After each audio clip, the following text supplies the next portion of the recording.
Hi മക്കളെ, Sreebhama miss ആണ്. അപ്പോൾ നിങ്ങൾ എല്ലാവരും ഇത് അടിപൊളിയായിട്ട് ഉഷാറായിട്ട് ഓണവും കാര്യങ്ങളൊക്കെ സെലിബ്രേഷൻ കാര്യങ്ങളൊക്കെ കഴിഞ്ഞല്ലേ. അപ്പോൾ വീണ്ടും നമ്മൾ എന്ത് ചെയ്യണം, കുറച്ച് കാര്യങ്ങളൊക്കെ പഠിച്ച് വീണ്ടും ബാക്ക് ടു സ്കൂൾ എന്നൊക്കെ പറയുന്ന പോലെ അടിപൊളിയായിട്ട് പഠിക്കണം. സോ ഇന്ന് മിസ് വന്നത് നിങ്ങൾക്ക് വളരെ യൂസ്ഫുൾ ആകാൻ പോകുന്ന ഒരു കാര്യം പറയാൻ വേണ്ടിയിട്ടാണ്. ഞാനൊരു ക്വസ്റ്റ്യൻ ആദ്യം വായിക്കാം, എന്നിട്ട് ഞാൻ എൻ്റെ ഡീറ്റെയിൽ ആയിട്ടുള്ള കാര്യങ്ങൾ മക്കൾക്ക് പറഞ്ഞുതരാം. അപ്പോൾ ക്വസ്റ്റ്യൻ ഇതാണ്: the material which allows electric current to passes through it is called. MCQ question ആണ്. 4 ഓപ്ഷൻസ് ഉണ്ട്. ഇൻസുലേറ്റർ ആണോ, കണ്ടക്ടർ ആണോ, ബോത്ത് 1 and 2 ആണോ, നൺ ഓഫ് ദീസ് ആണോ എന്നാണ് ക്വസ്റ്റ്യൻ വന്നിട്ടുള്ളത്.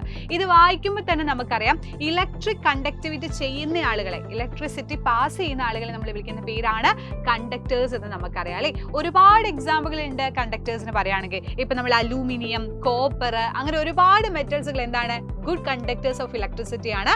അവരിലൂടെ ഒരുപാട് ഇലക്ട്രിസിറ്റി പാസ് ചെയ്യാൻ വേണ്ടിയിട്ട് കഴിയും. അങ്ങനെയാണെങ്കിൽ മറ്റൊരു ക്വസ്റ്റ്യൻ നോക്കിയാലോ. നെക്സ്റ്റ് ക്വസ്റ്റ്യൻ ഞാൻ വായിക്കാം. The material which does not conduct electric current is called insulator, solution, metal or electrolyte എന്നാണ് ക്വസ്റ്റ്യൻ വന്നിട്ടുള്ളത്.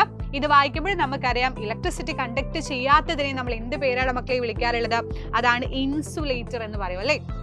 എക്സാമ്പിൾ പറയുകയാണെങ്കിൽ, നമ്മുടെ വീടുകളിലൊക്കെ ഇലക്ട്രിക് ലൈൻസുകളും കാര്യങ്ങളൊക്കെ നിങ്ങൾ കാണാറില്ലേ, അതിന്റെ പുറത്ത് എപ്പോഴും എന്താണ്, പ്ലാസ്റ്റിക് അല്ലെങ്കിൽ വയറുകൾ കൊണ്ടാണ് കോട്ട് ചെയ്തിട്ടുള്ളത് അല്ലേ. എന്തുകൊണ്ടാണ്? അവിടെ നമ്മൾ തൊടുന്ന സമയത്ത് നമുക്ക് ഇലക്ട്രിക് ഷോക്ക് വരാൻ പാടില്ല. അതുകൊണ്ടാണ് ഏറ്റവും പുറത്ത് ഇൻസുലേറ്റർ ഉപയോഗിച്ച് അവർ എന്ത് ചെയ്തിട്ടുള്ളത്, സെറ്റ് ചെയ്തിട്ടുള്ളത്. ഉള്ളിൽ കോപ്പർ ആണെങ്കിൽ പോലും പുറത്ത് അവർ യൂസ് ചെയ്യുന്ന വയറുകൾ എന്ന് പറയുന്നത് പ്ലാസ്റ്റിക് ആയിരിക്കും.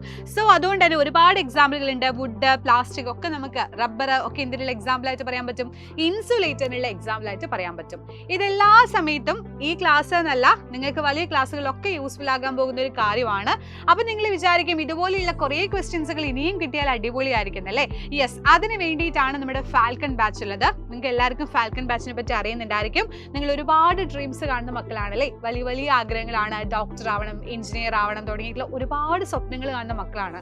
ആ സ്വപ്നത്തിലോട്ട് നമ്മൾ എത്തണമെന്നുണ്ടെങ്കിൽ എന്ത് ചെയ്യണം, ഇതേപോലെയുള്ള പ്രോബ്ലംസും കാര്യങ്ങളും വർക്ക്ഔട്ട് ചെയ്ത് പഠിക്കണം. സോ അതിന് വേണ്ടിയിട്ടാണ് നമ്മുടെ ഫാൽക്കൺ ബാച്ച് ഉള്ളത്. നിങ്ങൾക്ക് ഇഷ്ടപ്പെട്ട ഒരുപാട് ടീച്ചേഴ്സ് നിങ്ങൾക്ക് അവിടെ ക്ലാസ് എടുക്കാൻ വേണ്ടിയിട്ട് വരും. ലൈവ് ക്ലാസ്സുകളും റെക്കോർഡ് ക്ലാസ്സുകളും അതുപോലെ തന്നെ ക്വസ്റ്റ്യൻ പേപ്പേഴ്സും. നിങ്ങൾക്ക് ഈ ഇതുപോലെയുള്ള ഒരുപാട് ക്വസ്റ്റ്യൻസുകൾ യൂണിറ്റ് ടെസ്റ്റിലും അതുപോലെ നിങ്ങൾക്ക് വീക്ക്ലി ആയിട്ട് ഒരു യൂണിറ്റ് കഴിഞ്ഞാൽ അതിന്റെ കംപ്ലീറ്റ് ക്വസ്റ്റ്യൻസുകളും നിങ്ങൾക്ക് ഡിസ്കസ് ചെയ്യും. സോ ഇത്രയും അടിപൊളിയായിട്ടുള്ള ഒരു കാര്യം വളരെ റേറ്റ് കുറവിലാണ് നിങ്ങൾക്ക് എന്ത് ചെയ്യാൻ പോകുന്നത്, കിട്ടാൻ വേണ്ടിയിട്ട് പോകുന്നത്. അപ്പൊ എങ്ങനെയാണ് അതിന്റെ ഡീറ്റെയിൽസ് കാര്യങ്ങളൊക്കെ അറിയാൻ വേണ്ടിയിട്ട് താഴെ ഒരു നമ്പർ കൊടുക്കുന്നുണ്ട്. അതുവഴി കോൺടാക്ട് ചെയ്താൽ ബാക്കി ഡീറ്റെയിൽസുകൾ എല്ലാം ലഭിക്കും. സോ എല്ലാ മക്കളും നിങ്ങളുടെ ഡ്രീംസിന് വേണ്ടിയിട്ട് നമ്മുടെ ഫാൽക്കൺ ബാച്ചിൽ ജോയിൻ ചെയ്യണം. അവിടെ കാണാം. Bye bye.